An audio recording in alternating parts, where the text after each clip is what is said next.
ঢাকা উত্তর সিটির উপনির্বাচন নিয়ে আওয়ামী লীগ বিএনপির বাকযুদ্ধ। ক্ষমতাসীনরা বলছে না হওয়ার চেয়ে ভোট হওয়া ভালো। প্রত্যাখ্যান করেছে জনগণ, দাবি বিএনপি। জনগণ কোনো ভোটকে বিশ্বাস করে না, সেটা ভোটের মাধ্যমে জনগণ তা প্রত্যাখ্যান করে প্রমাণ করেছে। বিএনপিকে তো এখানে জোর করে কেউ ইলেকশন থেকে সরিয়ে দেয়নি, তারা নিজেরাই নির্বাচনে আসেনি। দেখছিলেন প্রধান শিরোনাম। সকালের সময়ের সঙ্গে আছে আমি আহমেদ সালেহীন এবং আমি শফিক মোহাম্মদ। এবার অন্যান্য শীর্ষ সংবাদ। পদ্মার দুই পারে চলছে স্বপ্নের সেতুর নির্মাণের বিশাল কর্মযজ্ঞ। প্রথমবারের মতো এক মাসে বসবে দুইটি স্প্যান। রোড স্ল্যাবের কাজও এ মাসেই শুরু। সিলেট থেকে ঢাকায় বিমান আসলো ফাটা চাকা নিয়ে। বিশেষ ব্যবস্থায় শাহজালালে জরুরি অবতরণ। 61 যাত্রীর সবাই নিরাপদ। সরকারি জমি দখল করেই গড়ে উঠেছিল ভাসান থেকে পুড়ে যাওয়া বস্তি। 69 দখলদারের পকেটে লাখ লাখ টাকা। নানা ঝুঁকি নিয়ে বাধ্য হয়ে থাকছেন নিম্ন আয়ের মানুষ। আজ ঐতিহাসিক 2রা মার্চ। 71-এর এই দিনেই প্রথম পতাকা উত্তোলন করে অস্তিত্বের জানান দিয়েছিল বাঙালি জাতি। বীজ বোনা হয়েছিল স্বাধীন সার্বভৌম বাংলাদেশের। এবং হস্তান্তরের পর পাকিস্তানে আটক ভারতীয় বৈমানিক অভিনন্দন স্বদেশের মাটিতে। ওয়াগা সীমান্তে সিক্ত হলেন হাজার হাজার মানুষের ভালোবাসায়।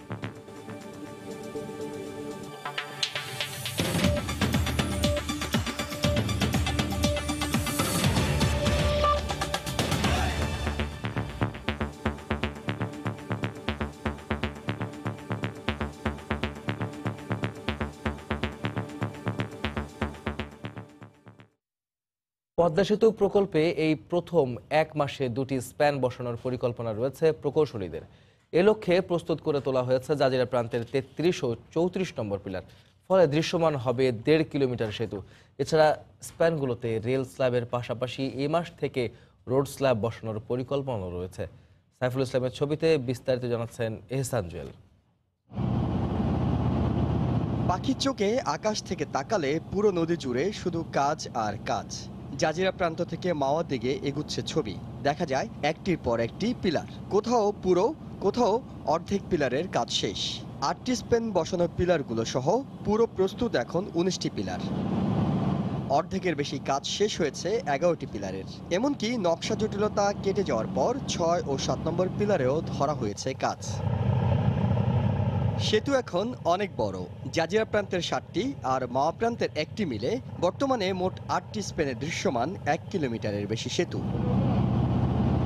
জাজিরা প্রান্তে আগের স্প্যানগুলোর পাশে প্রস্তুত এখন 34 ও 33 নম্বর পিলারও। চলতি মাসের প্রথম সপ্তাহে নবম এবং শেষ সপ্তাহে 10ম স্প্যানটি বসানোর কথা রয়েছে। অ্যাটলিস্ট 2টা স্প্যান যেন বসাতে পারি, সেভাবে আমরা ঠিকাদারদের সাথে প্রতিনিয়ত কাজ করছি। ওদেরকে চাপ দিচ্ছি, ওদের হেডকোয়ার্টারের সাথে কথা বলতেছি, ওদের ডাকতেছি। আমাদের লোকজন আবার যাবে উহানে, ওদের সাথে কথা বলবে যে ঠিক আছে তোমরা কিভাবে তোমরা আরো বাড়াইতে পারো। স্প্যানের নিচের অংশে ট্রেন চলাচলের জন্য বসানো হবে 3000 স্ল্যাব। এখন পর্যন্ত বসানো হয়েছে 192টি। চলতি মাসে শুরু হবে উপরের অংশে রোড স্ল্যাব বসানোর কাজও। রেল স্ল্যাবের কাজ তো চলমান, এটা চলতেই থাকবে, এটা আর কোনো ঘোষণা নাই, মানে এটা চলতেই থাকবে। হ্যাঁ, আমরা রোড স্ল্যাবের আমরা এখনো শুরু করি নাই, যেহেতু মাসে মাসে শুরু করার আমাদের পরিকল্পনা আছে। প্রকল্পের কাজ এগিয়ে নিতে 6 জন জার্মান বিশেষজ্ঞ সার্বক্ষণিক তদারকি করছেন। কাজে বাড়তি গতি আনতে চলতি মাসে তাদের সঙ্গে যোগ দিচ্ছেন অস্ট্রেলিয়া ও যুক্তরাষ্ট্রের বিশেষজ্ঞরা। সেতুর কাজ এখন পর্যন্ত 73% আর পুরো প্রকল্পের কাজ 67% শেষ হয়েছে বলে দাবি প্রকল্প সংশ্লিষ্টদের। কাজ এগুচ্ছে খুব দ্রুত গতিতে। আগে যেখানে এক একটি স্প্যান বসতে গড়ে 3 মাসে বেশি সময় দরকার হতো, এখন সেখানে প্রতি মাসে একটি, কোনো কোনো মাসে 2টি করে স্প্যান বসানো সম্ভব হবে। এ ধরনের একটু একটু করে এগিয়ে চলা আশাবাদী করে তুলছে দ্রুততম সময়ের মধ্যে পুরো কাজ শেষ করার ব্যাপারে। আর সেটা সম্ভব হলেই বিশ্বের বুকে পরিচিতি পাবে অন্য এক বাংলাদেশ। এহসান জুয়েল, সময় সংবাদ, জাজিরা, শরীয়তপুর। উড্ডয়নের সময় চাকা ফেটে যাওয়ায় সিলেট থেকে ঢাকাগামী বাংলাদেশ বিমানের একটি ফ্লাইট বিশেষ ব্যবস্থায় শাহজালাল বিমানবন্দরে জরুরি অবতরণ করেছে। গতকাল বিকেল 4:10 বিজি 402 ফ্লাইটটি অবতরণের পর 61 জন যাত্রী সবাইকে নিরাপদে নামিয়ে আনা হয়েছে বলে জানিয়েছে বিমান বাংলাদেশ এয়ারলাইন্সের মহাব্যবস্থাপক শাকিল মেরাজ। বাংলাদেশ বিমান সূত্রে জানা যায় দুপুর 2:59 সিলেট ওসমানী বিমানবন্দর থেকে ঢাকার উদ্দেশ্যে অভ্যন্তরীণ রুটে ফ্লাইটটি ছেড়ে যায়। উড্ডয়নের বেশ কিছু সময় পর বিমানটির পেছনের একটি চাকা ফেটে যায়। এরপর ঝুঁকি এড়াতে হযরত শাহজালাল আন্তর্জাতিক বিমানবন্দরের রানওয়ে ক্লিয়ার করে জরুরি অবতরণ করা হয়। যাত্রী ছাড়াও বিমানটিতে 5 জন পাইলট ও ক্রু ছিলেন।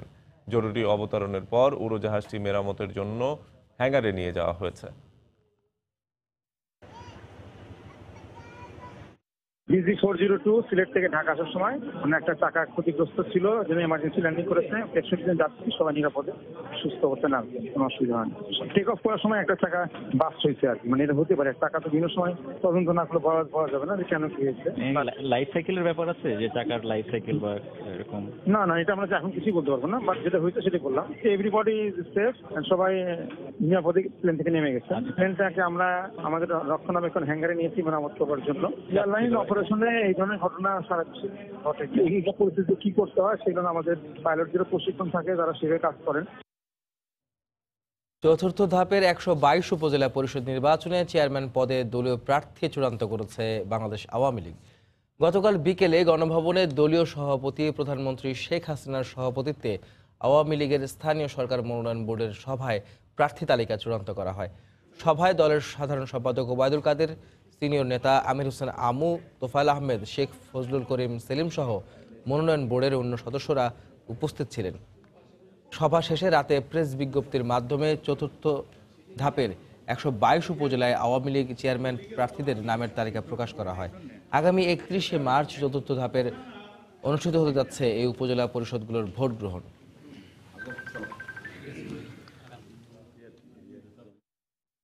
ঢাকা উত্তর সিটি কর্পোরেশনের ভোট নিয়ে রীতিমতো বাকযুদ্ধে লিপ্ত হয়েছে আওয়ামী লীগ ও বিএনপি। ক্ষমতাসীনরা বলছে না হওয়ার চেয়ে ভোট হওয়া ভালো, আর বিএনপি নেতারা বলছেন জাতীয় নির্বাচনের মতো সিটি নির্বাচনও প্রত্যাখ্যান করেছে জনগণ। ঢাকা উত্তর সিটির উপনির্বাচন নিরুত্তাপ সাদামাটা হলেও ঠিক পরের দিন ভোটার দিবসের এই শোভাযাত্রায় কোনো কমতি ছিল না উৎসাহ উদ্দীপনার। নির্বাচন কমিশন আয়োজিত শোভাযাত্রাটি শুক্রবার সকালে জাতীয় সংসদ ভবনের সামনে থেকে শুরু হয়ে শেষ হয় বঙ্গবন্ধু আন্তর্জাতিক সম্মেলন কেন্দ্রের সামনে এসে। শোভাযাত্রা শেষে গণমাধ্যমের মুখোমুখি হয়ে প্রধান নির্বাচন কমিশনার বলেন, সময় স্বল্পতা, বৈরী আবহাওয়া ও বিরোধী রাজনৈতিক দলের অংশগ্রহণ না থাকায় ভোটার উপস্থিতি কম হয়েছে। 12-13 মাস 14 মাসের মধ্যে আবার নতুন মেয়র নির্বাচিত হবে, আবার তারা কাউন্সিলর নির্বাচিত হয়েছেন, তারাও নির্বাচিত হবে। সে কারণে মানুষের মধ্যে ওই রকম আগ্রহ বা প্রতিযোগিতা হয়নি, একটা কারণ। আর একটা কারণ হইল যে বিরোধী দল বিশেষ করে বিএনপি তারা অংশগ্রহণ করেনি। সকালে রাজধানীর শেরেবাংলা নগরে মরহুম রাষ্ট্রপতি জিয়াউর রহমানের সমাধিতে শ্রদ্ধা জানিয়ে বিএনপির স্থায়ী কমিটির সদস্য ডক্টর খন্দকার মোশাররফ হোসেন বলেন, সরকার ও নির্বাচন কমিশনের প্রতি অনাস্থা জানিয়ে জনগণ এই নির্বাচন প্রত্যাখ্যান করেছে। এদেশের জনগণ প্রতিবাদ স্বরূপে কালকে তারা ভোট কেন্দ্রে যায় নাই। এটা সরাসরিভাবে এই নির্বাচন কমিশন এই সরকারের অধীনে আর যে জনগণ কোনো ভোটকে বিশ্বাস করে না, সেটা কালকের ভোটের মাধ্যমে জনগণ তা প্রত্যাখ্যান করে প্রমাণ করেছে। তবে আওয়ামী লীগের সাধারণ সম্পাদক বলছেন, নির্বাচন না হওয়ার চেয়ে হওয়া ভালো। সকালে ধানমন্ডিতে দলীয় সভাপতির রাজনৈতিক কার্যালয়ে ব্রিফিংয়ে এ মন্তব্য করেন তিনি। Some form of election is better than no election. Election তো একটা হয়েছে, এবং বিএনপিকে তো এখানে জোর করে কেউ ইলেকশন থেকে সরিয়ে দেয়নি। তারা নিজেরাই নির্বাচনে আসেনি।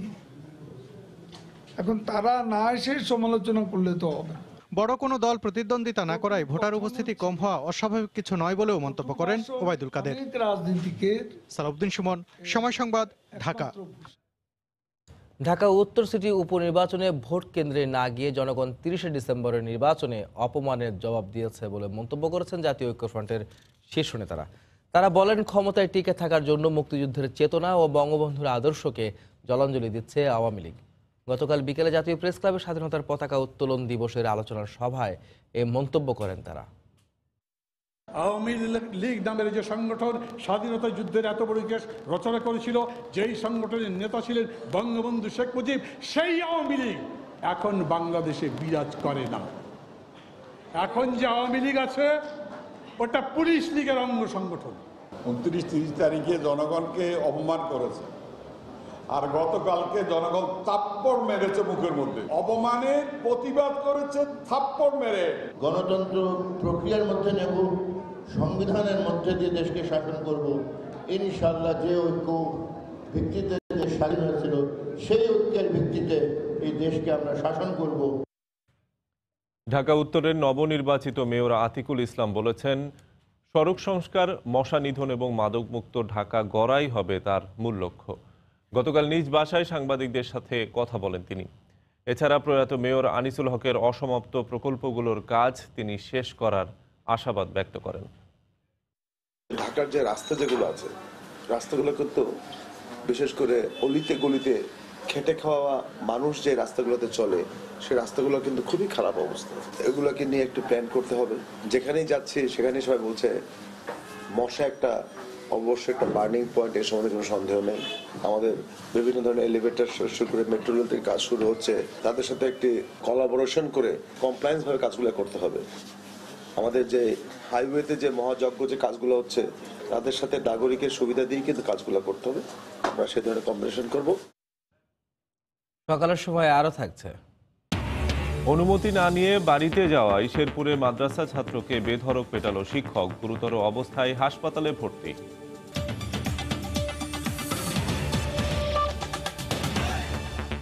প্রায় ২০ বছর আগে ভাসানটাকে গড়ে ওঠে আবুলের বস্তি। জলাশয় দখল করে আবুল নামের একজন ওখানে ঘর তোলার পর ধীরে ধীরে তা বস্তিতে রূপ নেয়। পুড়ে যাওয়ার আগে এখানে প্রায় ১৫০০ ঘরে বাস করছিলেন ১০ থেকে ১২ হাজার লোক। সরকারি এই জমিতে দখলদাররা এভাবেই চালাচ্ছে আবাসন বাণিজ্য, আর নাগরিক সুবিধা বঞ্চিত মানুষরা অল্প আয়ে মাথা গোজার ঠাঁই খুঁজতে মেনে নিচ্ছেন নিয়ম বহির্ভূত নানা কর্মকাণ্ড। ভাসানটেক পুনর্বাসন কেন্দ্রের এই জায়গাটিতে একসময় ছিল বসতি।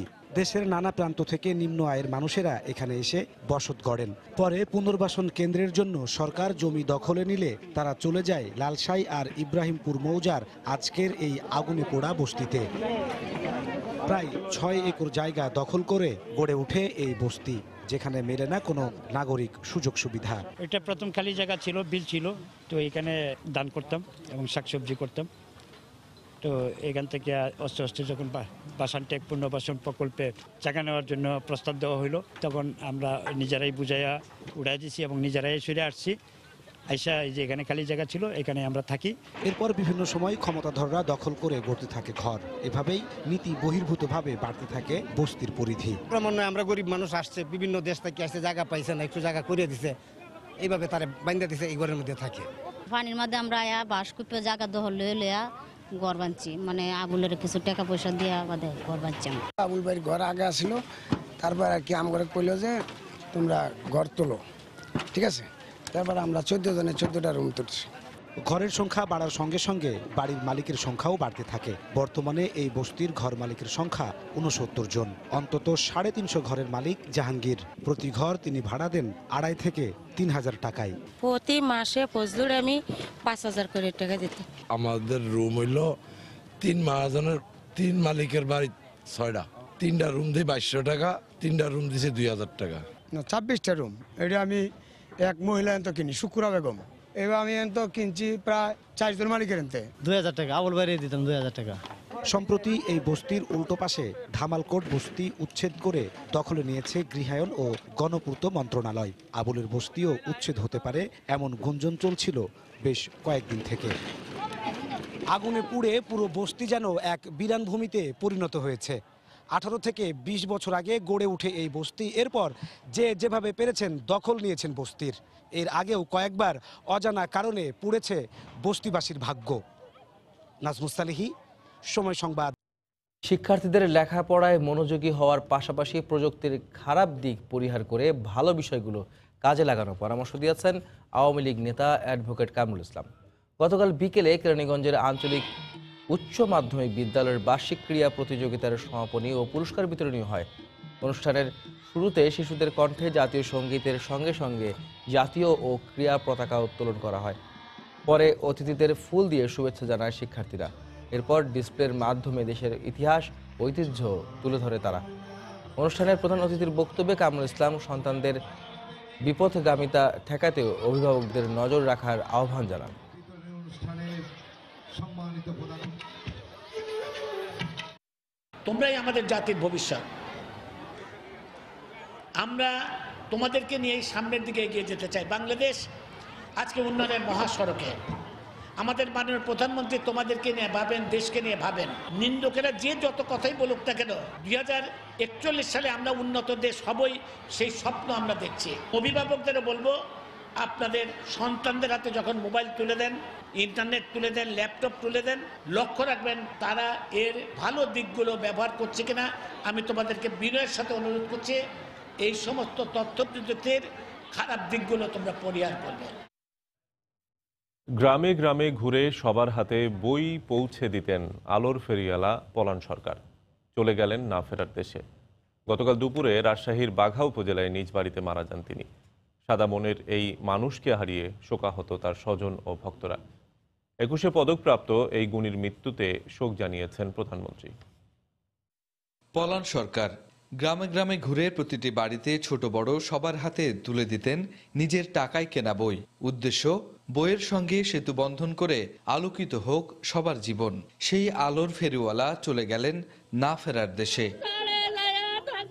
শুক্রবার দুপুর 12টা 20 মিনিটে 98 বছর বয়সে রাজশাহীর বাঘা উপজেলার মিয়াপাড়ার বাউসা গ্রামে নিজ বাড়িতে মারা যান তিনি। তার মৃত্যুতে শোকাহত স্বজন ও পাঠকরা। সারা রাত্রি উনি ঘুম পাড়েনি, শুধু আল্লাহ আল্লাহ করছেন। উনি বার্ধক্যজনিত কারণে আমাদের মাঝ থেকে ছিঁড়ে গেছেন। মানে সকলে দোয়া করবেন। শিক্ষার আলো ছড়িয়ে দেওয়া সবার মাঝে, এটুকু আমাদের মাঝে যদি একটু ধারণ করে রাখতে পারি, তাহলে হয়তো বা তার স্মৃতিটুকু আমরা ধারণ করতে পারছি। 1921 সালে জন্ম নেয়া এই গুণীর আসল নাম হারিজ উদ্দিন সরকার। তবে মায়ের দেয়া পলান নামেই পরিচিত তিনি। পারিবারিক টানাপোড়েনে ষষ্ঠ শ্রেণীতে থেমে যায় তার প্রাতিষ্ঠানিক শিক্ষা জীবন। কর্মজীবনে তিনি নানার জমিদারির খাজনা উঠাতেন। ব্রিটিশ আমলে যাত্রা দলে অভিনয় করেছেন। শিক্ষা জীবন সমাপ্ত হলেও বই পড়ার অভ্যাস কখনো ছেড়ে দেননি তিনি। বইয়ের প্রতি এই ভালোবাসায় তাকে উদ্বুদ্ধ করে অন্যের মাঝেও জ্ঞানের আলো ছড়িয়ে দিতে। শুরুতে একটি উচ্চ বিদ্যালয়ের শিক্ষার্থীদের মাঝে বই বিতরণ শুরু করেন। 1992 সালে পায়ে হেঁটে গ্রামে গ্রামে গিয়ে তৈরি করেন বই পড়ার অভিনব এই আন্দোলন। সাদা মনের মানুষ ছিলেন। এই এলাকার সর্বস্তরের মানুষের কাছে তিনি একজন সমাদৃত মানুষ ছিলেন। সে কোনো মূল্য নিত না, তার মূল্য কি জ্ঞান। তার হাত দিয়ে আমি অনেক বই নিয়েছি। পিছিয়ে পড়া জনগোষ্ঠীকে শিক্ষিত করতে প্রতিদিন তার ব্যাগ ভর্তি বই নিয়ে বেরিয়ে পড়তেন। মাইলের পর মাইল হেঁটে ছুটতেন গ্রামে গ্রামে। গ্রামবাসী তাকে ডাকতেন বইওয়ালা দুলাভাই নামে। যখন যে মুহূর্তে সময় পেতেন তখনই চলে যেতেন। অনেক সময় জামা গায়ে দিয়ে যেতেন, অনেক সময় গেঞ্জি গায়ে দিয়ে যেতেন। পড়া না হলে আবার বলতেন কবে পড়া হবে তোমার, সেদিন আমি আসবো। 2006 সালে বিটিভির ম্যাগাজিন অনুষ্ঠান ইত্যাদির মাধ্যমে দেশ বিদেশে ছড়িয়ে পড়ে পলান সরকারের বই পড়া আন্দোলন। 2009 সালে রাজশাহী জেলা পরিষদ তার বাড়ির আঙিনায় একটি পাঠাগার তৈরি করে দেয়। বই পড়া আন্দোলনে অসামান্য অবদান রাখার স্বীকৃতি হিসেবে এই সাদা মনের মানুষকে 2011 সালে সরকার 21 পদকে ভূষিত করেন। শনিবার সকালে বাউসা উচ্চ বিদ্যালয় মাঠে জানাজা শেষে পারিবারিক কবরস্থানে দাফন করা হবে আলোকিত মানুষ পলান সরকারকে। রাকিবুল হাসান, সময় সংবাদ, রাজশাহী। বেঁচে থাকার প্রাণপণ চেষ্টা করেও হার মানলেন চুড়িহাট্টায় দগ্ধ 19 বছরের রেজাউল হোসেন। গতকাল চিকিৎসাধীন অবস্থায় মারা যান তিনি। এই তরুণের মৃত্যুতে নিহত সংখ্যা বেড়ে দাঁড়ালো 70 জনে। ঢাকা মেডিকেলের মর্গে এখনও শনাক্ত হয়নি 19 লাশ। স্বজনের খোঁজ পাওয়ার আশায় আজ ভিড় করতে দেখা যায় অনেক পরিবারকে। বাবা শাহিন মোল্লার খোঁজে মায়ের হাত ধরে মর্গে এসেছে ছোট্ট হাফসা ও হুমায়রা। বাবার সঙ্গে দেখা হবে না আর, কিন্তু লাশও কি মিলবে না? চোখে তাদের সেই প্রশ্ন। ছিঁড়া ফাটা কাটা পোড়া যত আছে সম্পূর্ণ আমরা এগুলো দেখছি। এখানে 48টা লাশ রুগী পর্যন্ত আমরা দেখছি। তার সাথে যে দুজন সময় দেয়, একদম ঘনিষ্ঠ দুজন, এর ভিতরে একজনের লাশ পাওয়া গেছে। আমরা এই শাহিনের লাশটা পাইনি। রাজধানীর চকবাজারের চুড়িহাট্টা থেকে উদ্ধার 19টি লাশ এখনও শনাক্তের অপেক্ষায়। আর ডিএনএ টেস্টে স্বজনের লাশ পাওয়ার অপেক্ষায় 18টি পরিবার। মর্গের অন্য পাশে তখন ব্যস্ততা 19 বছরের তরুণের মরদেহ হস্তান্তরে। চুড়িহাট্টার আগুন সবশেষে নিভিয়েই দিল দিনমজুর রেজাউলের প্রাণের প্রদীপ। বাবার কাঁধে এবার উঠবে সন্তানের লাশ। আমাকে কর্মকে রাখা হয়েছে, এই আবার বড় বড় চলে গেল, আবার সেই আমার বাবা কোনোদিন ভাবি না যাবো গা। আমার বাজারের উপর সব ভরসা ছিল, আমার বাজার আমার ফাঁকি দিয়ে গেছে গা। দেহের 51%ই পুড়ে যায় রেজাউলের। প্রথম থেকেই অবস্থা আশঙ্কাজনক ছিল বলে জানায় চিকিৎসকরা। তার মরদেহ হস্তান্তরের কাজ সম্পন্ন করেন ঢাকা জেলা প্রশাসক। অ্যাপ্লিকেশন করেন এবং যে সকল প্রসিডিউর আসে সেই সকল প্রসিডিউর মেনটেন করে রেজাউলের লাশ তার পরিবারের হাতে হস্তান্তর করা হয়। এই হলো শেষ আপডেট। জেলা প্রশাসকের পক্ষ থেকে মৃতের পরিবারকে 20,000 টাকা দেওয়া হয়েছে। এখনও ঢাকা মেডিকেলের বার্ন ইউনিটে 3 জন চিকিৎসাধীন রয়েছেন। মৃত্যুবরণ করেছেন 3 জন, ছাড়পত্র দেওয়া হয়েছে 3 জনকে। সেলিয়া সুলতানা, সময় সংবাদ, ঢাকা। শেরপুরে এক মাদ্রাসার ছাত্রকে নির্যাতনের অভিযোগ উঠেছে শিক্ষকের বিরুদ্ধে। গুরুতর আহত অবস্থায় তাকে হাসপাতালে ভর্তি করা হয়েছে। স্বজনরা জানান, অনুমতি না নিয়ে বাড়ি যাওয়ার অপরাধে গতকাল ভোরে সদর উপজেলার মুকসুদপুর দারুল উলুম কওমি মাদ্রাসার 4র্থ শ্রেণীর ছাত্র আবু ইউসুফকে বেধড়ক পিটিয়ে আহত করেন শিক্ষক মাওলানা ইসান। পরে গুরুতর অবস্থায় তাকে উদ্ধার করে সদর হাসপাতালে ভর্তি করা হয়। এই ঘটনার বিচার দাবি করেছেন স্বজন ও এলাকাবাসী। ঘটনার পর থেকে পলাতক রয়েছেন অভিযুক্ত শিক্ষক। খবর পেয়ে সদর হাসপাতালে শিশুটির শারীরিক অবস্থার খোঁজ খবর নেন উপজেলা নির্বাহী কর্মকর্তা। এই হুজুর বিরাট মার দিছে, এর আমি সঠিক বিচার চাই সরকারের কাছে। আমরা মানবাধিকার কমিশনের পক্ষ থেকে এর দৃষ্টান্তমূলক শাস্তি। শরীরের বিভিন্ন জায়গায় আপনার জখমের চিহ্ন ছিল, কিন্তু এটা শরীরের বিভিন্ন জায়গায় ছিল, আপনার হাতের পায়ে বিভিন্ন জায়গায়। তো আমার কাছে ওরকম আশঙ্কাজনক কিছু মনে হয়। ছাত্রের সাথে আমি কথা বললাম, দেখলাম আমি অতি সত্বর এই বিষয়ে প্রয়োজনীয় আইনানুগ ব্যবস্থা। পদ্মা মেঘনা সহ দেশের ইলিশ বিচরণের 5টি অভয়াশ্রমে সব ধরনের মাছ ধরার নিষেধাজ্ঞার মধ্যেই ভোলায় জেলেদের জাটকা ধরতে দেখা গেছে। আটক করা হয়েছে 16 জনকে। ইলিশ সংরক্ষণে নদী অঞ্চলে কঠোর নজরদারি রাখছে মৎস্য বিভাগ, নৌপুলিশ ও কোস্টগার্ড। তবে মাছ ধরায় নিষেধাজ্ঞার জন্য বিকল্প কর্মসংস্থানের দাবি জানিয়েছেন জেলেরা। গতকাল থেকে শুরু হওয়া নিষেধাজ্ঞা চলবে 30 এপ্রিল পর্যন্ত। রিপোর্টার ও জেলা প্রতিনিধিদের পাঠানো তথ্য ও ছবি নিয়ে রিপোর্ট। নিষেধাজ্ঞার প্রথম দিনেই অমান্য করে ভোলায় দেদারসে চলছে জাটকা শিকার। শুক্রবার সকালে সদর উপজেলার তুলাতুলির মেঘনা নদী সংলগ্ন ঘাটে জাল ফেলেন জেলেরা। পরে অভিযান চালিয়ে নিষেধাজ্ঞা অমান্য করায় 3 জেলেকে আটক করে কোস্টগার্ড। শুধু তাই নয়, আড়তেও বিক্রি হয়েছে এ মাছ। নদীর জালে যান, এটি কালকের মাছ, যা সকালে বেচতে আছে এটি কালকের মাছ। সরকার যে চাউলটা দেয় 4 মাসের জেলেদের জন্য, আসলে ঠিক মতো চাউলটা দেয় না, আর সাধারণ জেলে ঠিক মতো পায় না।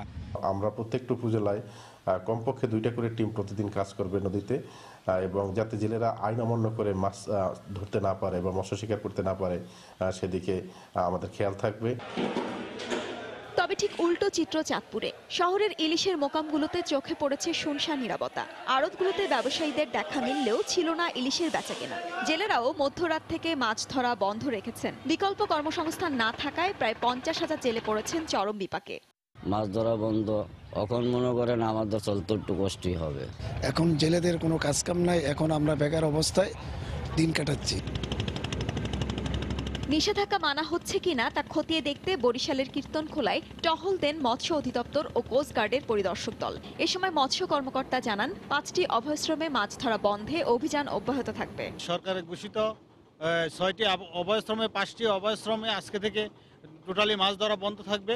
আমরা সকাল থেকে আইন শৃঙ্খলা বাহিনী, বাংলাদেশ কোস্টগার্ড সহ আমরা অভিযান পরিচালনা করছি।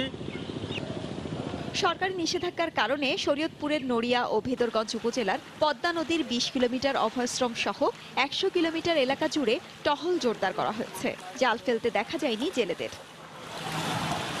এদিকে পটুয়াখালীর কলাপাড়ার আন্ধারমানিক নদীর 40 কিলোমিটার এলাকার অভয়াশ্রমে গত বছরের নভেম্বর থেকে জানুয়ারি পর্যন্ত 3 মাস মাছ ধরা নিষিদ্ধ ছিল, তবে এখন নিষেধাজ্ঞার বাইরে।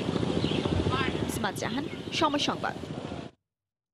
কিশোরগঞ্জের ভৈরবে 3 দিনেও স্বাভাবিক হয়নি ঝড়ের কারণে বিচ্ছিন্ন হওয়া বিদ্যুৎ সরবরাহ।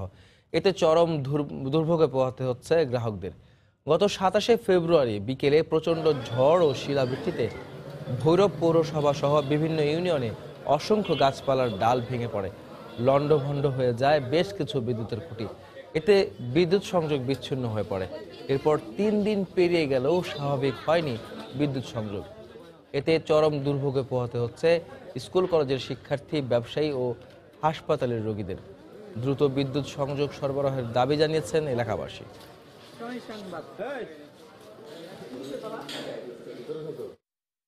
ব্যবসা বাণিজ্য করতে পারতেছি না বিদ্যুতের কারণে, আমাদের কাস্টমার কমে যাচ্ছে। আমরা বহুত হয়রান হইতেছে এবং পানির সমস্যা বিশেষ করে হইতেছে এই বিদ্যুতের কারণে। এখন আপনার আবেদন যে অতি শীঘ্রই যত তাড়াতাড়ি পারে বিদ্যুতের ব্যবস্থা করা জরুরি। কাস্টমার আসলে সদাই দিতে পারি না, দোকান আমরা সন্ধ্যা 6টা বাজে দোকান সব বন্ধ করে ফেলাইতেছে কারেন্টের জন্য। ভারত বাংলাদেশের সম্পর্ক এখন খুবই ভালো বলে মন্তব্য করেছেন বাংলাদেশে নিযুক্ত ভারতের নতুন হাই কমিশনার রিভা গাঙ্গুলি দাস। এই সম্পর্ক সামনে আরও গভীর হবে বলেও আশা প্রকাশ করেন তিনি। রাত 8:30টার দিকে একটি বিশেষ ফ্লাইটে ভারত থেকে শাহজালাল আন্তর্জাতিক বিমানবন্দরে পৌঁছে সাংবাদিকদের তিনি কথা বলেন।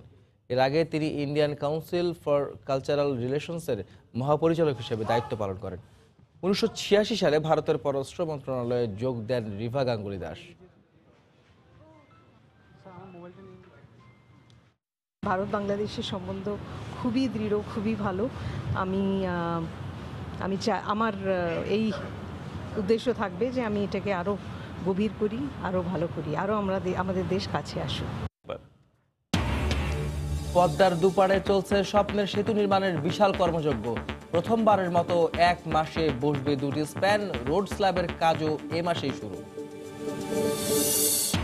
সিলেট থেকে ঢাকায় বিমান আসলো ফাটা চাকা নিয়ে। বিশেষ ব্যবস্থায় শাহজালালে জরুরি অবতরণ। 61 যাত্রীর সবাই নিরাপদ। ঢাকা উত্তর সিটির উপনির্বাচন নিয়ে আওয়ামী লীগ বিএনপির বাকযুদ্ধ। ক্ষমতাসীনরা বলছে না হওয়ার চেয়ে ভোট হওয়া ভালো। প্রত্যাখ্যান করেছে জনগণ, দাবি বিএনপির। সরকারি জমি দখল করেই গড়ে উঠেছিল ভাসান থেকে পুড়ে যাওয়া বস্তি। 69 দখলদারের পকেটে লাখ লাখ টাকা। নানা ঝুঁকি নিয়ে বাধ্য হয়ে থাকছেন নিম্ন আয়ের মানুষ। এবং আজ ঐতিহাসিক 2রা মার্চ। 71-এর এই দিনেই প্রথম পতাকা উত্তোলন করে অস্তিত্বের জানান দিয়েছিল বাঙালি জাতি। বীজ বোনা হয়েছিল স্বাধীন সার্বভৌম বাংলাদেশের। এই ছিল সকালের সময়। আপনার মোবাইলের সময় সংবাদ দেখতে ও সকল খবর পেতে ডাউনলোড করুন সময় অ্যাপ। সঙ্গে থাকুন সময়।